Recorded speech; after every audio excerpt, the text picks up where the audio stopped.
One of the first pro hockey leagues founded by black folks. Let me tell you about it. In Jericho, New York, the Maid Inn was a safe haven for runaway slaves, which was once a stop along the Underground Railroad.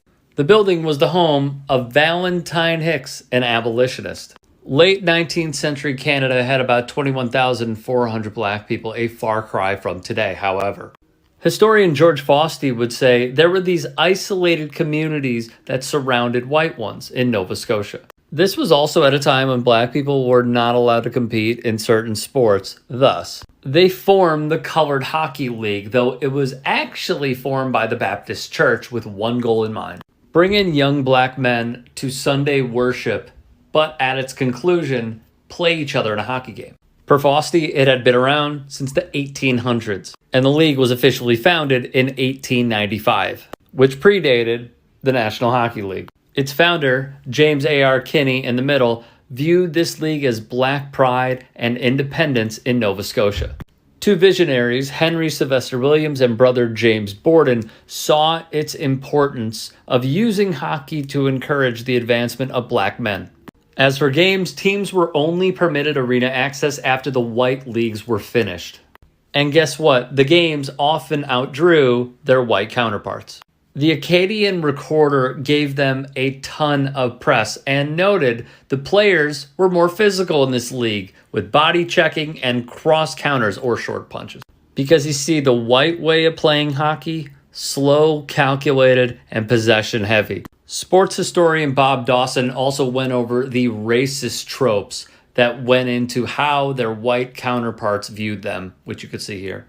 Now here's the thing, there were a few times when the white teams would face the black teams, and when they would lose, they would pretty much say, we're never finishing second again. Some credit Boom Boom Geoffrion as the creator of the slapshot. Fausti notes it was Eddie Martin, a black man, who did the first slapshot in 1907. When you think of the butterfly, Patrick Waugh, right? It was actually Henry Braces Franklin, an ice cutter by trade, who brought the butterfly to the ice. So what was the league's demise? White business interests. This is where we turn to Africville, a settlement for many who escaped slavery. In short, a proposed rail service would doom the league. While many black leaders tried fighting it, tons of businesses took the side of the government, including rink owners refusing to rent to the league and only doing so in March when the natural ice surface was already melting. With putrid playing conditions, it led to less coverage, less fans, less promotion, all because of the railway. Kinney would fight, but the government would win. Africville would be no more. The league would eventually fade. The Hockey Hall of Fame has an exhibit, but the story should never be forgotten. I know this is a little different than what y'all used to, but when do I keep to a certain format? As always, Black people invent something. Black people are innovators of something. Black people perfect something. And it gets stolen from us. That's why I say to you, introduce yourself to the talented 10th and introduce yourself to the Edison 8. But let's get back to the introduction of the show. And once again, thank you for joining me on Conversations with Taz on the Sunday Sit Down. Because, baby, we got a lot to sit down about.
you're surmising the technology was given to these people. The engineering knowledge, because this screams mathematics. I will certainly concur to this extent. Someone or someones had extraordinary knowledge here. This is not easy to build. No. The funniest thing about this show to me is that if you believe all of these guest speakers, and you think that 90% of the accomplishments of people of color were done with the help of aliens, and meanwhile we have Stonehenge and nothing else, doesn't that imply that aliens don't like white people?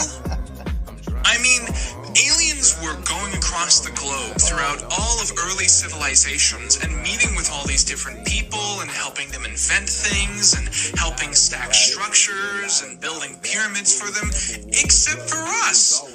What did we do? What did we do that made aliens avoid talking to us for the rest of human civilization? I posted that joke on Twitter, and a couple select people got really, really mad. So now, in my ongoing fight to make everyone on the internet mad, I'm officially selling Aliens Don't Like White People merchandise on Redbubble. Get your...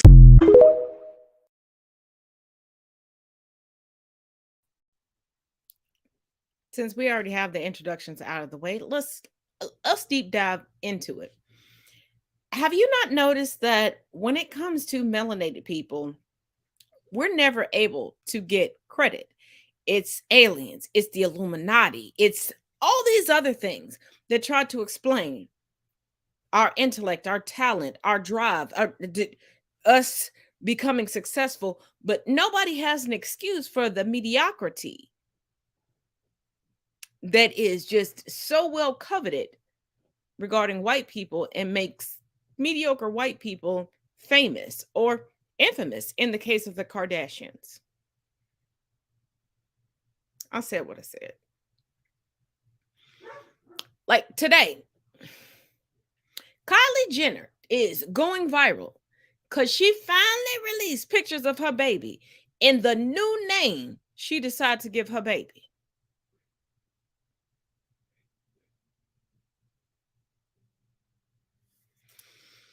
Do you know how many adoptees get their names changed? Do you know how many foster parents put out pictures of feet and hands like Kylie did, and then they finally adopt a child? And that's a conversation for another month. That's a conversation starting in February. How about that? If you know, you know. If you don't, just tune in February.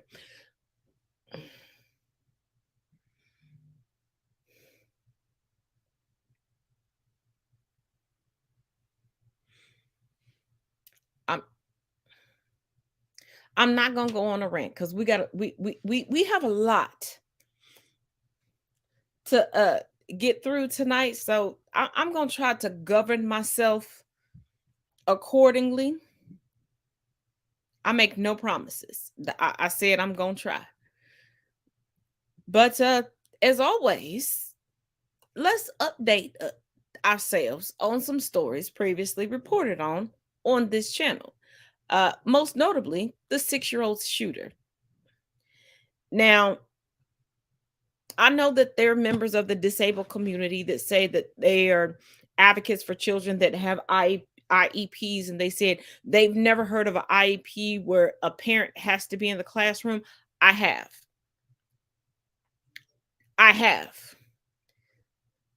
And there were some people who saw a certain video that were saying, Taz, you need to issue a retraction. No, I'm not issuing a retraction on what I said previously, because I have witnessed where in the IEP, it's been written that a parent needs to be there because an aide, anybody else does not work for the child. We're talking about the fourth or fifth iteration of an IEP where everybody has tried everything else, and it's realized that, hey, the parent doesn't want to homeschool. The parent is like, oh, this child needs to be socialized. They're not going to be socialized properly at home. They need to be here. regardless of their diagnosis. So the school is like, okay, we'll be accommodating, but seeing how this child only behaves when you're around, you need to be around. I have literally seen that as an advocate for children, as a PTO president, where people used to say, hey, you signed up for this, come be in my IEP meeting. I don't know if everybody went through this, but I'm just telling my experience. So I stand by what the fuck I said. And if you signed off on, you understand that you need to be in that classroom, because you don't want to turn, and I understand not wanting to turn your child over to a system, wanting to go through therapy, et cetera, et cetera. But if you're going to go through therapy and you realize how in depth your child's issues are, you got to remove certain stuff from your household. I have grown children, and there are events that happened that I've removed certain things, not only from my house, but from my language, to not trigger my children, to not put my children in a position that they would hurt themselves or others.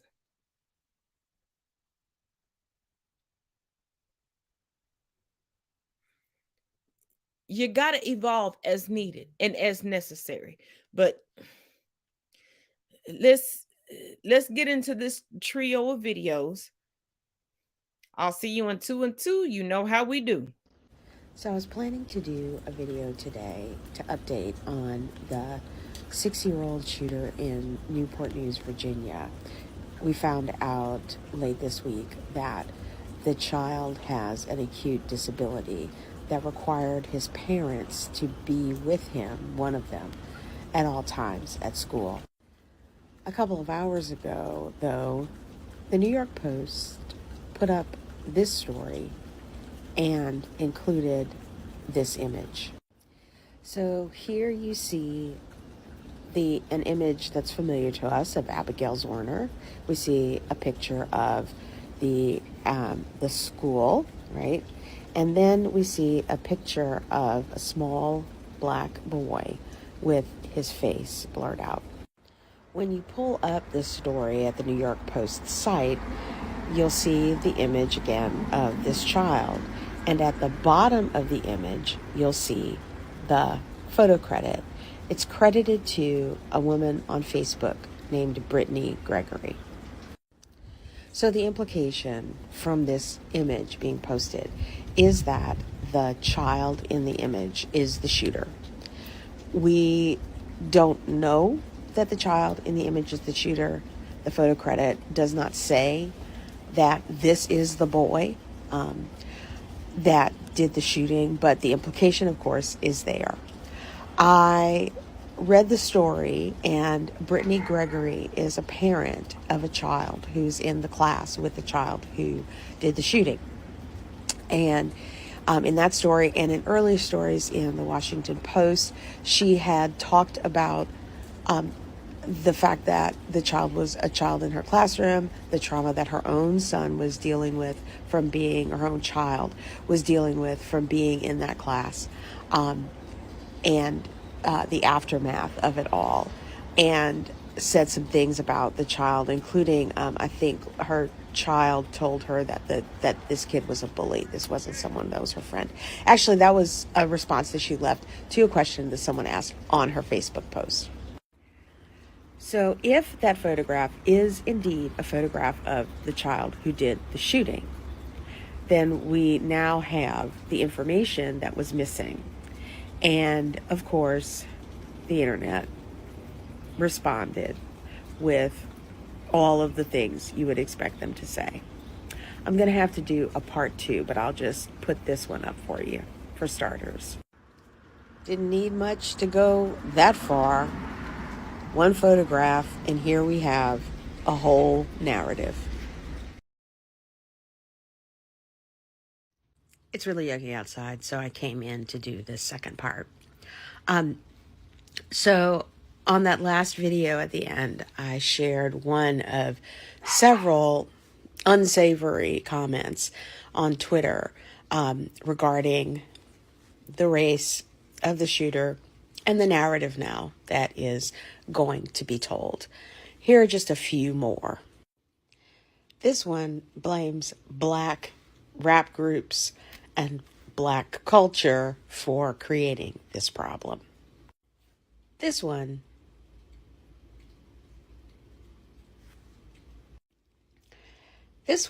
taught me a new word to replace the N-word.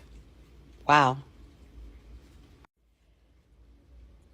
Hello, Nazi. Oh, save us, save us. Check out the Daddy's Chill up here. Right-wingers love pronouns when they can use them in racist ways. Their kids are the worst. I guess Andrew K. is lining up for what he assumes is going to be a rap album. Two delightful quotes on this screen. At the top, a call to bring back segregation. At the bottom, starting young, fulfilling the stereotype. Oh, and then underneath, I knew it, and laughing.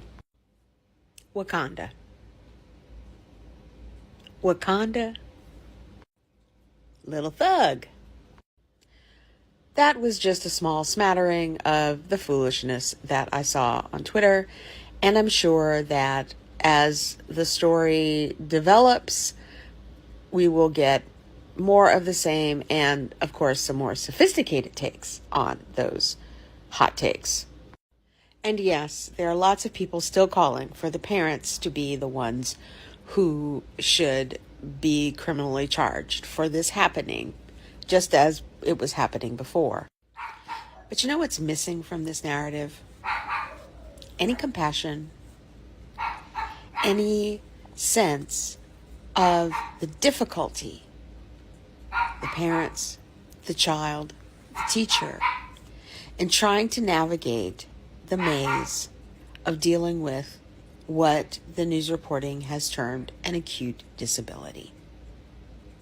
That is a piece of the narrative I wish we had been able to linger with for a while before this nonsense. Before I go on to the final video, let me say this. She's right. The story of the parents and how they were navigating through things isn't being told. And I understand every parent doesn't have a support system. But go with me on a journey. Go with me on a journey for the parents that know that they come from toxic backgrounds, that hold on to those toxic backgrounds, that know that their children are not going to be helped. But they get into a relationship with people where there's no toxicity. There is help. There is support available. And they fuck over that support. They fuck over those people.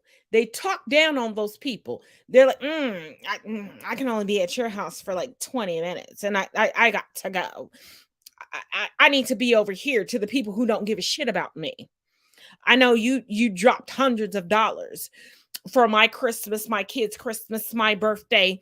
I know you helped me throughout the year to feed all of us because I'm bad with money, because I was taught to be bad with money by the motherfuckers who claim they raised me. And I don't even raise my kids. I just depend on my partner to do it.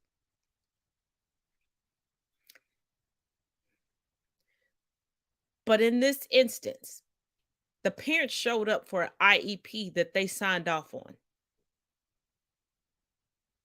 I'm one of those people that I have firearms. I've had firearms the entirety of my children growing up. Not one of my children have gotten a hold of my firearms. Are my children absolved from mental illness? Are my children absolved from suicidal ideologies?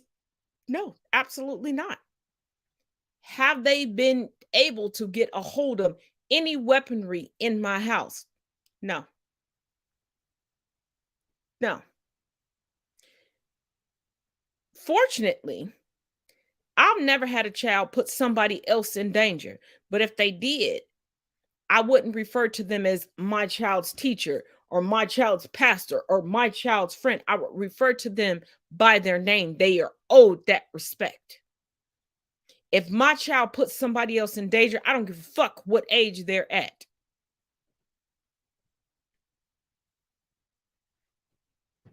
Because y'all gentle parents say that the crux of parenting, which I agree with, is teaching your children to respect other people, their boundaries, their sanctity, their lives and livelihood, correct? So why does that go out the window when your child is acting a goddamn fool? This weekend at a basketball game for one of my tiny humans, I watched a little boy put himself in danger time after time. And we're all in clear view of it. His parents never went over there to correct him. And his coaches knew that he had Karen and Richard parents and not to say shit. So if he would have failed and cracked his skull the fuck open and his brain would have just been bouncy around the basketball court, we all would have just been looking like, oh, well. But those parents would have been the first ones to try to sue the facility.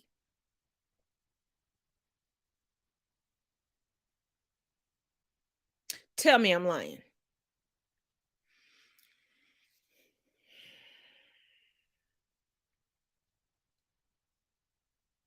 But we gonna go to this last video. I just had to. Y'all know how I do. But I gotta explain this to you. Let's go. This is a really good question because, as I know now, at 10:43 p.m. Central Standard Time, the New York Post has changed the story that they had up today, removed the photograph of the boy, and they have also removed all of the quotes from the mother, the mother of the child in the classroom as well from the story. So I don't know what happened there, but I suspect that the picture that they used was not of the shooter. And they haven't said anything. There's no redaction or anything like that because this is the New York Post. But the damage is kind of already done in the sense that there's a version of that story.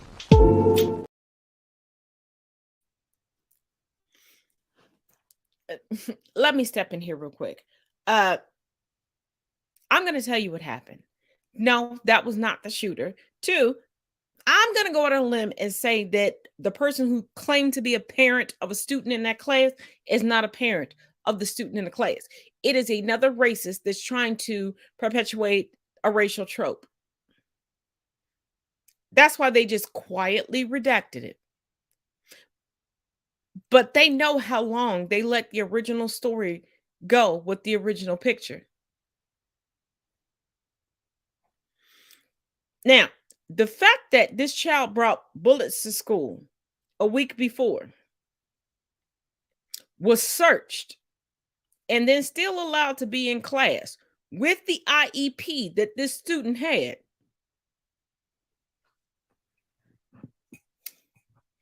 and then this woman shows up. It was like, oh, I can give you information. How often have we seen that? How often have we heard this narrative?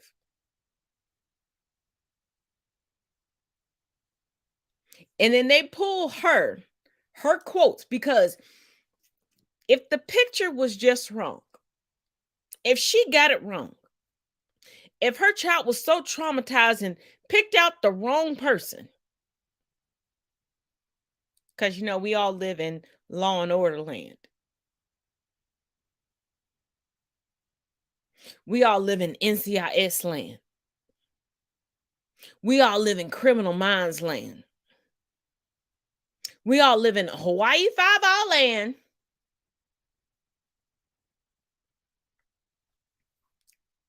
Why would you have to remove her quotes? See, when I found out they removed her quotes, when they removed everything about her, they found out she was lying. And instead of the New York Post, but we know it's the New York Post, and we know who owns the New York Post, right-wingers, stop saying it's the liberal media. There's no, unless you go to the Young Turks or come to my page or Double D Mothers or Tabitha Speaks, you're not getting unbiased media. It's all owned by an old rickety crickety right-wing Republican man.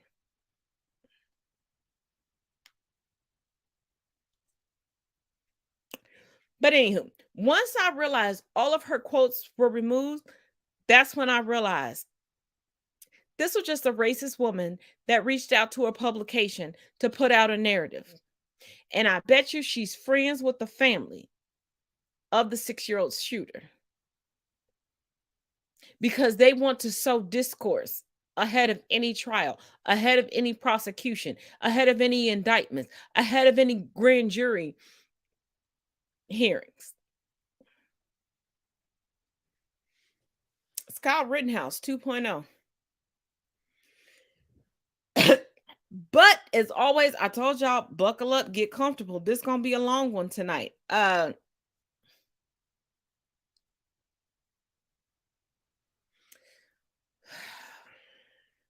Because he's the hepatic infection that keeps on giving. Here's our nightly segment on DeSantos. Place in the Nassau County Republican Committee, nor should he serve in public service, nor as an elected official. He's not welcome here at Republican headquarters for meetings or at any of our events. As I said, he's disgraced the House of Representatives, and we do not consider him one of our congresspeople.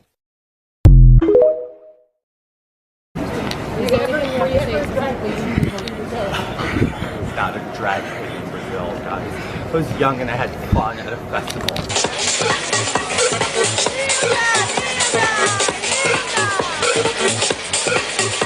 Get your hands up high.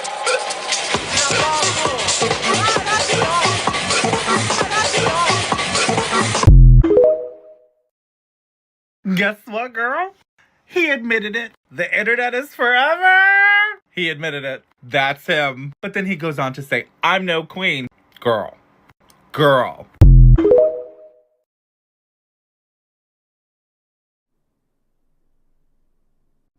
This video is being made for educational purposes. We've got to talk about George Santos, y'all, because more information's been coming out, and it's looking, it's not looking good. So a couple days ago, this oh my god. Okay, yeah, he's just gonna chill in the background. Anyways, this tweet had come across my timeline that reads, "My god, a newly obtained tech show George Santos, who was going by Anthony the Volder, set up a fake GoFundMe claiming to help a disabled veteran's dog get a tumor removed. Santos allegedly stole the $3,000 and let the dog die." Feel free to pause it here, but these are the text messages showing the conversation, and this is the Facebook post from the veteran, basically informing everybody that the money was stolen and that his dog was not going to survive. Given what recently happened to my cat, as many of you know, I had to put her down. I am not going to cry in this video. I am done crying about this. I am going to be strong. That story hit a rather soft spot in me and made my dislike of George Santos only continue to grow. Along with that, news has come out about George Santos. First of all, go send love to that creator on TikTok. Second of all, do you really understand whatever his name is, Santos, is acting as if originally he wasn't a drag queen? The GOP, they're not liking drag queens right now. They're trying to cover for the fact that there are so many groomers and predators in their party and racist that they are just clawing. to shut down anything that would bring light to who they actually are. And Santos even jumped on the bandwagon of, yes, drag queens are grooming children.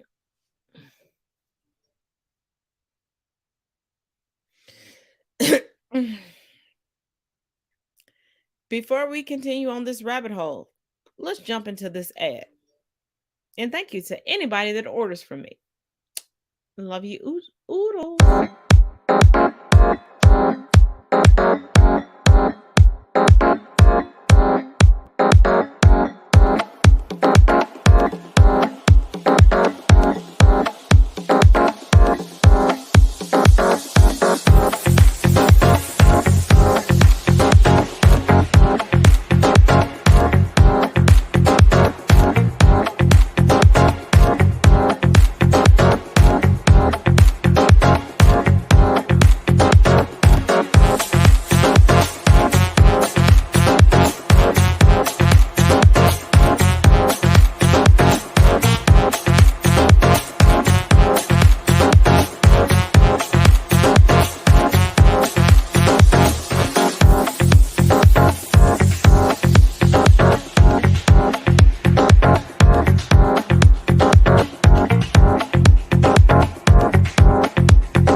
Wokeness is a virus. It's infectious. It destroys your brain. The wokeness is very potent. This woke mindset virus. The wokeness, this is all we should be talking about. The woke monster is here, and it's coming for everything. The American Medical Association has gone woke. Professional sports have gone fully woke. American Boy Scouts are the next to go woke. Walmart is going woke. M&M's going woke. Minnie Bell's going woke. Now the Army is going woke. Plus, guess who's going woke? The Muppets. And finally, your autocorrect, now going woke. Wokeism. Wokeification. Wokify. The hyper woke. Uber woke. The ultra woke. The wokerati. The wokers. The woke folk. The woketopians. Those wokesters. Wokeaholics. Wokeristas. The, wokey woke. Super wokeness. They're all extreme. They've all been infected by the woke virus. Woke critics on Rotten Tomatoes. Woke lady superheroes. Woke celebrities. Woke universities. Woke indoctrination. Woke corporations. Woke economics. Woke nonprofits. Woke education. Woke generation. Woke journalists. Woke scientists. Woke Democrats. Woke Republicans. Woke millionaires. Woke billionaires. Woke capitalism. They are suffering from an incurable brain disease called wokeness. The woke thing is a parasite. Woke cancer. Rapid onset woke dementia. This is what happens when you are so woke that your brain just falls out of your head. If masks protected you from a woke mind virus, would you wear a mask? If it wasn't for the woke, we would have no content. Woke people.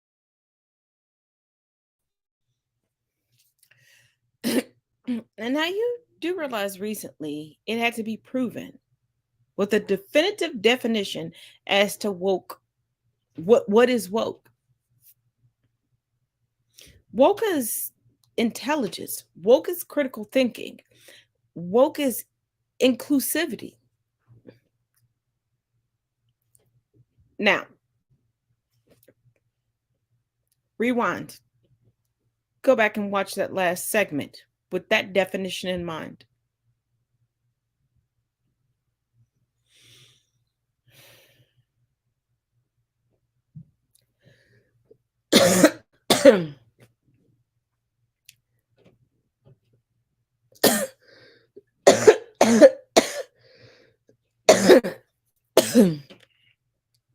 Excuse me. Sorry, whatever has been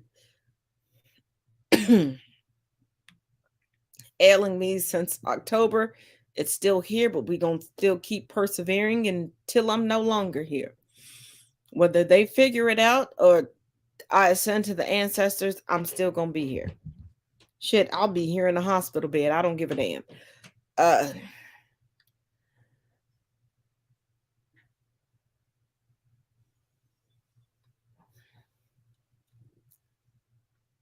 But when they're talking about woke, yeah. So we're not supposed to think for ourselves.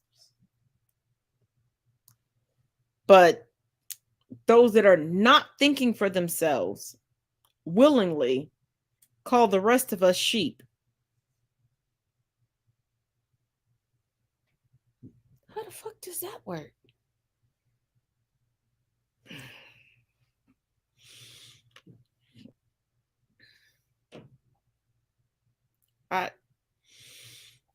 I'm good, sis.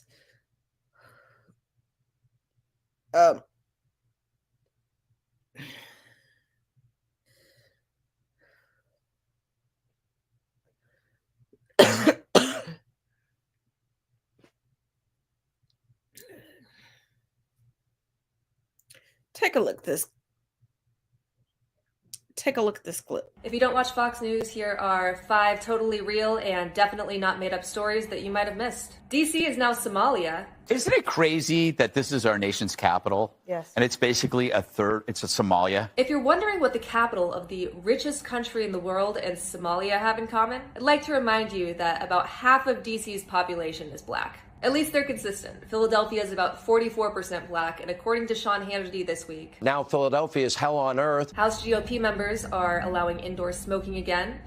This could be an actual story that you report on, but instead Tucker turned it into an enthusiastic endorsement of secondhand smoke. The most American of all pleasures, which is tobacco. That is the smell of freedom. Climate change doesn't exist anymore because Jesse Waters gets chilly at the beach. Every ocean I've ever swam in has been freezing. When you're a news channel, it's important to report on the news, which is why Tucker spent last night explaining how Richard Nixon didn't actually resign.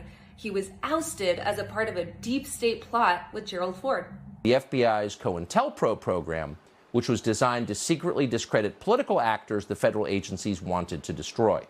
People like Richard Nixon. Finally, in case you didn't know, there is a cabal of Muslim communist socialist refugees. Refugees? Where are they flowing from? Islamist supremacy governments, socialist communist governments. And they're coming for you.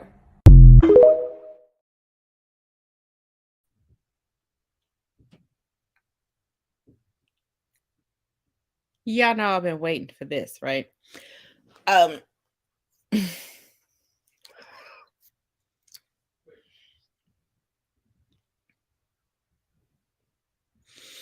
First of all, a fucker Carlson, to quote my good friend Indy on TikTok, fuck you. We know your mother fucked you over, but fuck your father and fuck your stepmother who decided to change part of y'all names when she decided to adopt y'all and indoctrinate y'all. But you know, you'll always be comfortable because everybody likes ketchup, right? I said what I said. But let's delve a little deeper into the bullshit that was spewed. I don't even know where to begin. You know what? Here we go. First of all, nobody is coming into the country to indoctrinate you. Number one. Number two, Uh, how embarrassing. How embarrassing. Uh,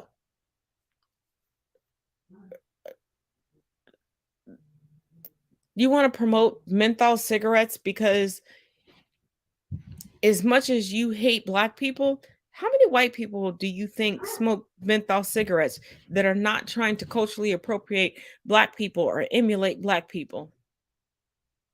And they don't even really smoke the cigarettes. I've watched them. They take one puff, put it in an ashtray, get up, ash it, and put it right back down.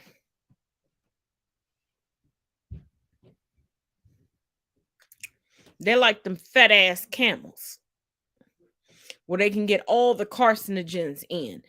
They are trying to cosplay their coal mining granddaddies, their papaws, if you will.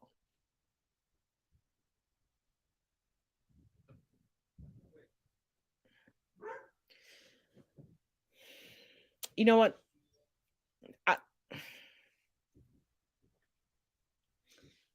I'm gonna leave the rest of it alone because if I address it, no matter how pleasant I am in addressing it, I know how y'all get down. Because on YouTube, y'all won't report me for what I actually said. Y'all will claim that I have a licensed song playing right now or an unlicensed clip playing right now and get the whole thing.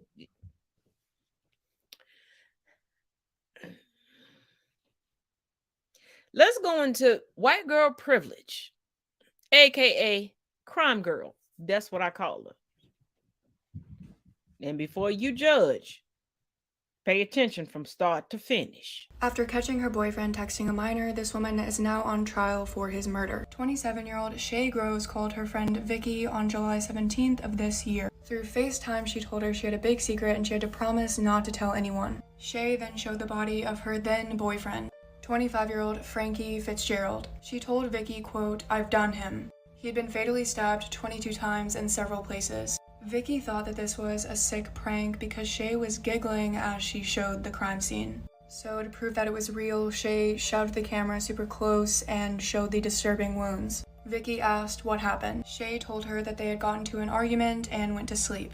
The next morning, Shay got up and she got on her boyfriend's phone. And that's when she allegedly found messages between him and a 13-year-old minor. Shay told Vicky, "I just lost it. I stabbed him in the neck when he was sleeping." Vicky asked what she was going to do with the body, and Shay said that she had seen enough murder docs and that she was going to bury him in the back garden. The courts were recently shown these portraits which were hanging on Shay's bedroom wall. It features serial killers like Ted Bundy, Jeffrey Dahmer, and more. Shay is claiming that she killed in self-defense because her boyfriend R-worded her on camera. However, that's not the story that she told Vicky. And apparently Shay has blackmailed another ex-lover by saying that she was going to send an explicit tape to his then-girlfriend if he didn't do her a favor. That's basically everything we know so far, and the trial is expected to last 4 weeks.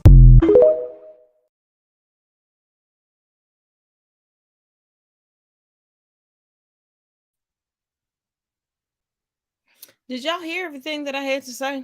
What everything that was said? There was a white woman who came on and said this woman murdered her boyfriend because he was fucking around with underage girls. And then we find out he wasn't fucking around with underage girls. She already had it in her mind that she could get away with.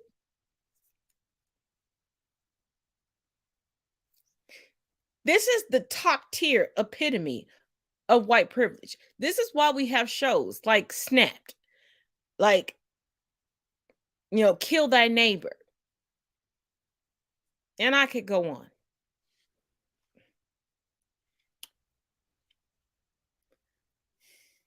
But, you went from, oh, he was fucking with underage girls to he raped me and I waited till he was asleep. Now, there are women who legitimately had to wait until their aggressors, their abusers were asleep. And this is why those women end up in jail. Because of you fangirls that, just like cishet pseudo-Christian white men that just want to live out their murderous fantasies, you want to also. I said what I said. But let's go on to Cop City. So if anybody saw videos floating around last night up until this morning and thought, oh, Atlanta lost their mind, look at the black people. No, get some understanding. And I'm going to bring you that understanding. At this point, if you like the content, share this podcast with your friends, family. Hell, share it with your enemies at this point. But at least share this story. Let's go. So I woke up to the Cop City protest. If you don't know what's going on, I'll give you a full recap because it's something that everybody in the country needs to be made aware of. The city is planning on building a $90 million training facility that is going to be smack dab in Atlanta's biggest forest. It's essentially going to be Cop City because this is going to be a facility for people to not only train APD, but essentially going to be training them in modern warfare tactics. On Wednesday, Manuel Troguita was shot and killed by a state trooper while protesting. They're claiming that he had used the weapon that he shot first, although they would not release any of the body cam footage. Many environmentalists are protesting this development because this will be at risk to the forest as well as the community. The place that they're building it, it's 75% black and surrounding neighborhood. About a dozen different billion-dollar businesses are funneling money into this. The city of Atlanta is not here for Cop City, and we should not be either. Now let me break down to you what cops do. They will go into an area that they know that they are not welcome. They're doing that as an intimidation tactic. And they are trying to intimidate multiple marginalized communities at once with this Cop City. So the protest, of course, they're going to act, oh my God, they're trying to kill us. No, you're trying to train people to kill us. And we already know that. It's tried and true. It's simple. The only people you don't put on administrative leave have melanin in their system.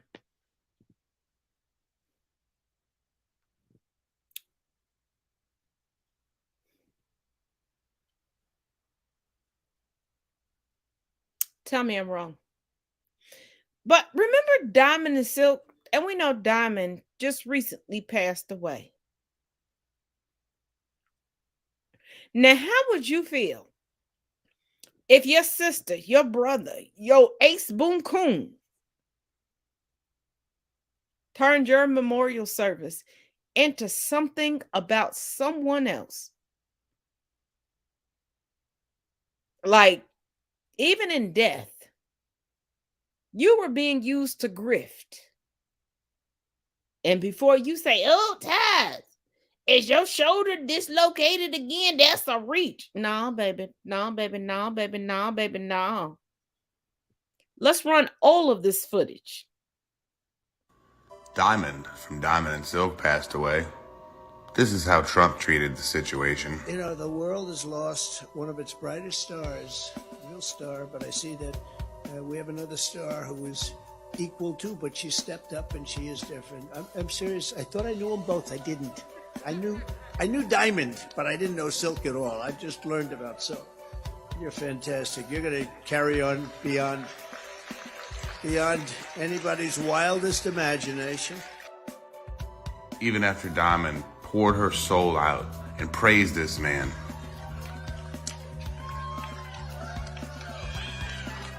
that's what this man did for my sister.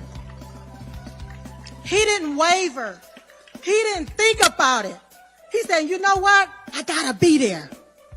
I'm going to be there, is what he said to me. Oh, God.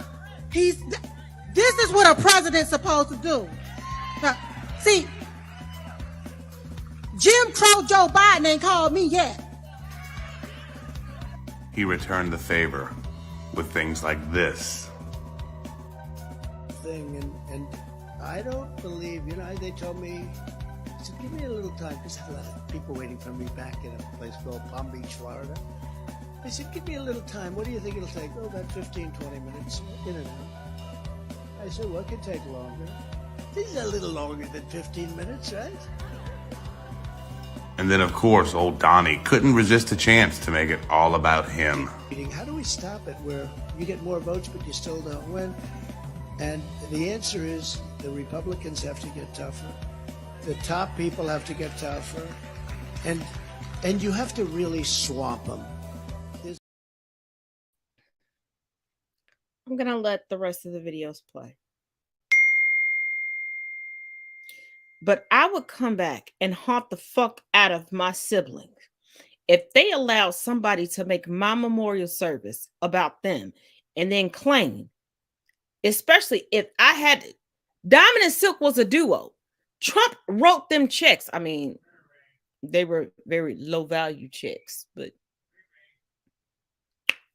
that's in the news. Y'all can go check that out for yourself.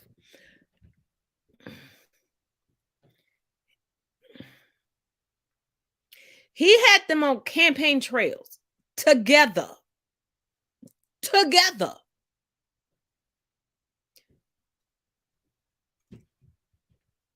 And you get up on stage and you still pander to this man? That you put your whole reputation on the line. And you pay what? 125.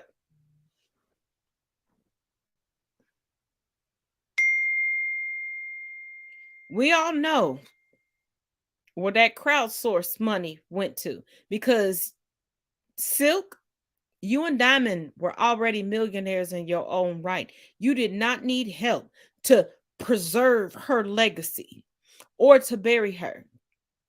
So was that crowdsourcing to get Trump to show up so you didn't have to pay out of pocket? Because he has no other benefactors at this point.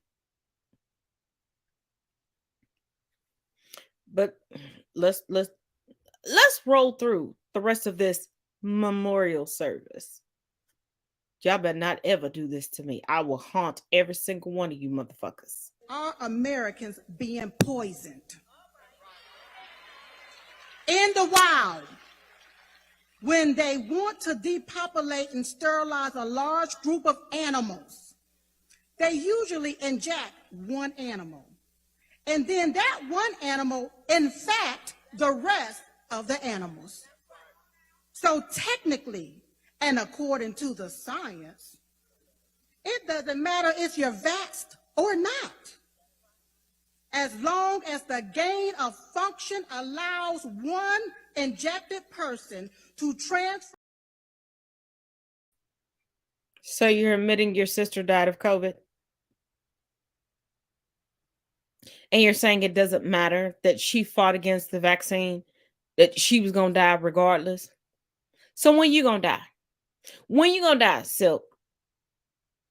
And which one of your family members is going to sell their soul to have Trump come back and claim that you were a beautiful soul, that you always stood by him, but then he didn't know Diamond or he didn't know the rest of your family? Well, what next crowdsourcing are you going to pull? Because learn from Kyle Rittenhouse, and he's white. He is the complexion for protection. They ain't even trying to pay his bills right now, and you blackity black. But let's go to the last video. Oh, players, these people, I declare, honey, what a disgrace. So as previously reported, Diamond of Diamond and Silk has passed away, honey. We do not have an official cause of death as of yet, but there have been a lot of rumors going around that she passed away from COVID-19 complications. But nothing is set in stone at this time. So the other day, Frumpy Dump announced that he would be presiding over Diamond's celebration of life, aka her funeral. So the funeral is currently underway, honey, and it's streaming live. And according to the host, the building is full. They say that they had about 2,400 tickets and they were able to get rid of all of them. As we are looking at some of the things that are coming out of this funeral, honey, many people are wondering, hey, is Diamond's only achievement is that she was aligned with Frumpy Dump and his tank? So Exhibit A. This photo right here, this guy is currently at the services. And right when you get into the building, honey, the first thing that you run into is a picture of Frumpy. The fact that they're selling tickets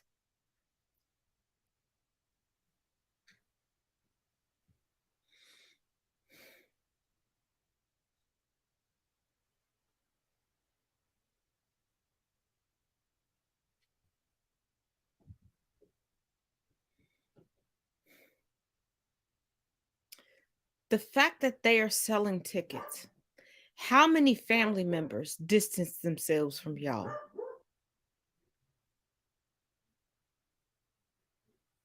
How many family members said, oh, if this is what you're going to do, I need you to monetize everything because I need a piece of the... How much did you monetize your own family?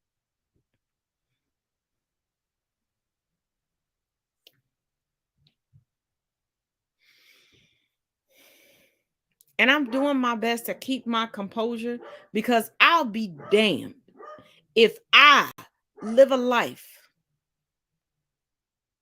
where people just want to come for a photo op and because somebody else is about to make my death about them.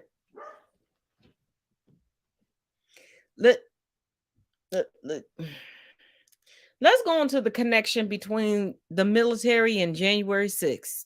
3 active duty U.S. Marines under arrest for their roles on January 6th. Police say all of them work in military intelligence, and yet authorities say they were inside the Capitol. What they're seen doing, one of them allegedly posting, "It's great to be part of history." Here's our Chief Justice correspondent, Pierre Thomas, now. Tonight, 3 active duty U.S. Marines under arrest for illegally entering the Capitol on January 6th. According to prosecutors, image after image reveals Corporal Michael Coomer and Sergeants Joshua Abate and Dodge Dale Hellinan inside, one of them carrying a "Don't Tread on Me" flag. The FBI says this photo shows them placing a red MAGA hat on top of a statue in the rotunda. Investigators saying they were inside the building about 52 minutes. The feds say what tipped them off was Coomer himself, who allegedly posted pictures from the insurrection on Instagram. The caption reading, "Glad to be a part of history." All 3 Marines worked in military intelligence. Hellinan based at Camp Lejeune in North Carolina, Abate at Fort Meade in Maryland, and Coomer at California's Camp Pendleton. The FBI says Coomer was eager for civil war, at one point messaging an acquaintance, "Everything in this country is corrupt. We honestly need a fresh restart. I'm waiting for the boogaloo." The acquaintance responding, "I agree, but what's a boogaloo?" Coomer was blunt. Civil War II. The arrests portray a disturbing trend. Of the roughly 900 suspects charged in the riot, more than 120 are current or former military. Yeah, those messages show us that too many members of the military, because, people bootlick cops and bootlick the military. And, oh, if you get into the military, you can... They believe that they're absolved from X, Y, and Z. And we know what Boogaloo stands for, the Boogaloo Boys, a white supremacist group.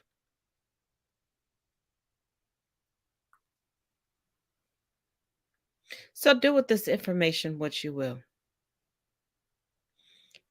I suggest, given that the current Congress, more so the House of Representatives than the Senate, doesn't understand what to do, email them, call them, at them on social media, and let them know you want actual factual work done. You want actual factual investigations completed. It's going to take you for these things to change. If you sit there silent, you are compliant. But as always, each one teach one, each one reach one. Till tomorrow night, y'all. But y'all do what y'all think is best.